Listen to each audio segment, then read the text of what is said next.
ये अब हम श्री रामचरितमानस के विषय में बात कर लेते हैं। ये प्रसंग कहां पर आता है, ये चौपाई कहां पर लिखी गई है? ढोल गंवार शूद्र पशुनारी सकल ताड़ना के अधिकारी, ये सुंदरकांड में आती है। जबकि 3 दिनों तक प्रभु श्री राम समुद्र से विनती करते हैं, विनय न माने जलधि जड़, दिवस 3 गए बीत, बोले राम सकोप तब, भय बिन होई न प्रीत। 3 दिनों तक विनती कर रहे हैं, प्रार्थना कर रहे हैं, अनुनय विनय कर रहे हैं, लेकिन जड़ शब्द आया। यहां पर मूर्ख, नीच शब्द का प्रयोग किया गया समुद्र के लिए कि जड़ बुद्धि नहीं मानता है, विनय को नहीं मानता है। इसलिए क्रोध के साथ श्री राम बोलते हैं कि भय के बगैर प्रीत नहीं हो सकती। यहां पर आता है, लक्ष्मण बान सरासन आनु, शोसो बारिद बिसिक कृषानु, 60 सन विनय कुटिल सन प्रीति, सहज कृपन सन सुंदर नीति। श्री राम कहते हैं लक्ष्मण से कि लक्ष्मण, मेरा धनुष और बाण लेकर के आओ, अभी मैं अग्नि बाण का संधान करके इस समुद्र को सोख देता हूं। दुष्ट के साथ में विनय के शब्द शायद नहीं चलते, कुटिल के साथ प्रीति नहीं चल सकती। जो बहुत कंजूस है, जिसको हर स्थान पर स्वार्थ दिखता है, उसको नीति की बात बताने से क्या लाभ? यहां पर फिर और कटु शब्द कह रहे हैं समुद्र के लिए। ध्यान रखना, रावण को भी श्री राम वीर कहते हैं, उसको नीच नहीं कहते, उसको दुष्ट नहीं कहते, उसको कुटिल नहीं कहते, उसको मूर्ख नहीं कहते। यहां पर समुद्र के बारे में यह बात कह रहे हैं। अस कही रघुपति चाप चढ़ावा, यह मत लक्ष्मण के मन भावा। अब लक्ष्मण तो पहले से ही इस बात का पक्षधर था कि कोई दुष्ट है तो बस धनुष बाण उठाओ और उसको बेद डालो। लेकिन राम तो कृपा के सागर थे, बिल्कुल शांत स्वभाव के थे। सबसे पहले प्रेम के मार्ग को अपनाने का प्रयास करते थे। जब पानी सर के ऊपर से चला जाए, केवल तभी हथियार उठाने चाहिए थे। फिर यहां पर आता है, संदानेहु प्रभु बिसख कराला, उठी उदध उर अंतर ज्वाला। जब प्रभु ने अग्नि बाण का संधान किया तो समुद्र के अंतर में ज्वाला भड़क उठी, मात्र संधान से ज्वाला भड़क उठी। जब अंदर भय से अकुलाने लगा समुद्र, तो वह आता है, बाहर निकल करके आता है, ब्राह्मण वेश में बहुत सारे रत्न वगैरह लेकर के प्रभु के श्री चरणों में समर्पित करने के लिए आता है और हाथ जोड़कर अनुनय विनय करने लगता है। प्रभु भल कीनी मोह सिक दीनी, मर्यादा पुनि तुमरी कीनी, ढोल कंवार शूद्र पशु नारी, सकल ताड़ना के अधिकारी। अब कौन कह रहा है इस बात को? इस बात को कह रहा है समुद्र। कब कह रहा है? कि जब राम ने उसे प्रताड़ित किया, प्रताड़ित करने का प्रयास किया, बाण का संधान किया कि अग्निबाण से अब सोख लिया जाएगा। ये तो वही ताड़ना हुई ना, दंड देने वाली। प्रकरण तो यही चल रहा है ना, इसमें देखना और दूसरी चीजें कहां गई। अब ये प्रताड़ना वाला वही प्रकरण चल रहा है। लेकिन प्रताड़ना जब की गई, उस समय भयाकुल होकर के समुद्र जो है भगवान श्री राम के श्री चरणों में आता है और कहता है कि प्रभु भल कीन मोह सिक दीनी, प्रभु जी आपने दया की है जो मुझे ये शिक्षा दे दी है। मैं तो अहंकार में बैठा हुआ था, लेकिन मुझे पता चला कि वास्तव में अब मेरा विनाश होने वाला है। मर्यादा पुनि तुमरी कीनी है, प्रभु मैं जैसा भी हूं तुम्हारी मर्यादा से बना हुआ हूं, मैं तुम्हारी मर्यादाओं से ही तो बना हुआ हूं। मैं सठ हूं तो भी तुम्हारी मर्यादाओं से, मुझे माफ कर दो, मुझे अपनी शरण में ले लो। उसके बाद कहते हैं ढोल गंवार शूद्र पशु नारी, अपने आप को उस श्रेणी में रखने के लिए समुद्र कह रहा है, ढोल गंवार शूद्र पशु नारी सकल ताड़ना के अधिकारी। कि ढोल जिस प्रकार से पिटता है तो आवाज देता है, गंवार यानी अज्ञानी व्यक्ति अगर वो पिटता है तो उसे अकल आती है, दंड पाता है तो अकल आती है।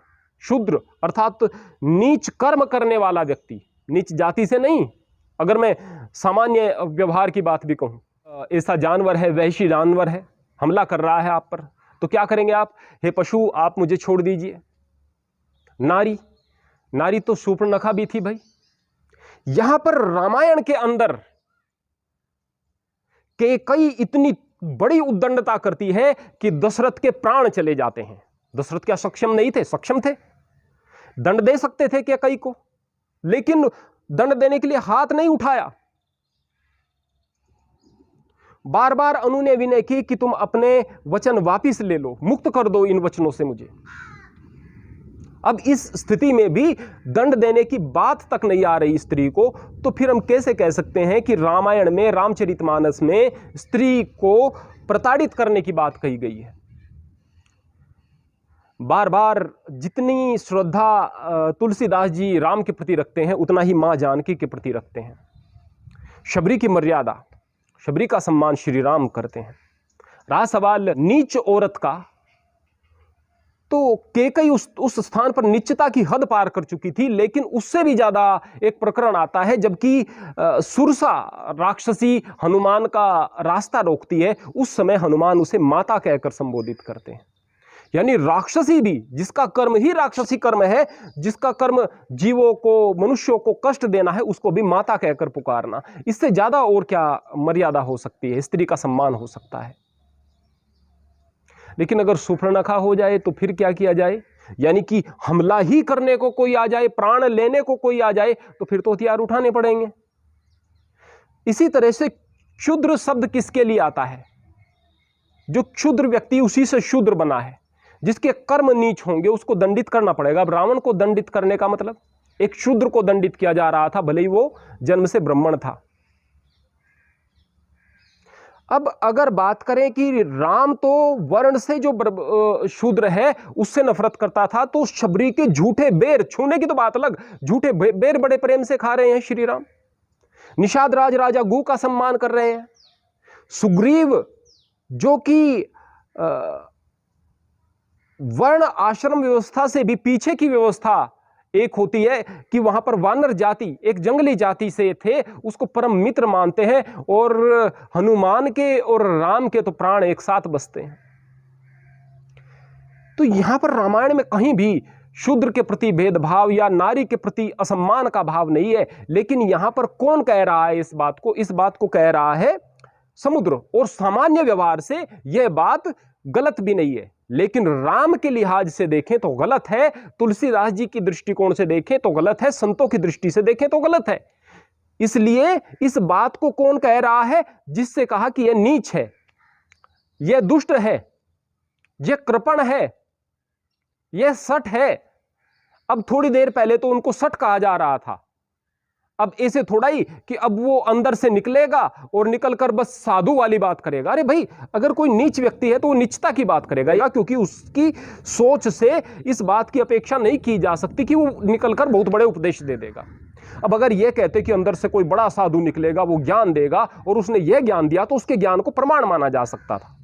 लेकिन उसको माना ही विलेन जा रहा है उस वक्त, और विलेन जो कहेगा, अब एक फिल्म के अंदर जो अच्छी भी फिल्म है, अच्छी शिक्षा देने वाला भी, वहां हीरो होते हैं, नायक होते हैं जो कि अच्छे काम कर रहे होते हैं, विलेन होते हैं जो गलत काम करते हैं। अब विलेन तो विलेन ही रहेगा ना, विलेन तो वहां पर गलत शब्द भी कहेगा, गलत कार्य भी करेगा, लेकिन उस फिल्म की जो अच्छी शिक्षा थी उसका उस विलेन के शब्दों को प्रमाण नहीं माना जाएगा, उस हीरो के शब्दों को प्रमाण माना जाएगा। दुर्योधन जो कह रहा है वो महाभारत के ज्ञान का आधार नहीं है, जो श्री कृष्ण कह रहे हैं वो महाभारत के ज्ञान का आधार है। तो हम कभी भी इस बात को तो देखते नहीं कि इन शब्दों को कह कौन रहा है। अरे भाई, इन शब्दों को वो कह रहा है जिसको कि श्री राम सठ कह रहे हैं, कुटिल कह रहे हैं, दुष्ट कह रहे हैं, कुटिल कपटी कह रहे हैं, ईर्ष्या वाले मन वाला कह रहे हैं, कंजूस कह रहे हैं, जड़ बुद्धि कह रहे हैं। वो व्यक्ति इन बातों को कह रहा है। अब अगर वो इन बातों को कहता और एक कहते अरे वाह बहुत बढ़िया बात आपने कह दी, श्री राम कहते बहुत बढ़िया बात कह दी, तुलसीदास कहते कि बहुत अच्छा ज्ञान दिया, तो बात थी भाई। अब समझते तो चीजों को है नहीं, हम तोड़ मरोड़ कर, आप एक राम की बात अगर कोई गलत लग रही होती, आप उसको ठीक करके बता रहे होते तो लगता कि आप ठीक करके बता रहे हैं, लेकिन वो तो पहले से ही विलेन है। यहां पर समुद्र पहले से ही विलेन है, उसकी बात को आप सही करके क्यों बताने की कोशिश कर रहे हो? आप लोगों को बताओ कि भाई इसको पहले रामचरितमानस में विलेन घोषित किया गया है, दुष्ट घोषित किया गया है, यह डर के कारण बाहर आया है, यह किसी शिक्षा को प्राप्त करके नहीं, डर के कारण। शिक्षा मात्र इतनी मिली है कि यहां पर इसके ऊपर एक दंड खड़ा कर दिया गया है, और यहां पर जो ताड़ना का मतलब है वो केवल और केवल दंड देना है। प्रसंगवश भी अगर आप देखेंगे, प्रसंग भी ताड़ना का ही आ रहा था। श्री राम बाण लिए खड़े थे, वहां कोई प्यार नहीं हो रहा था, वहां कोई देख रेख नहीं हो रही थी। समझो इस बात को।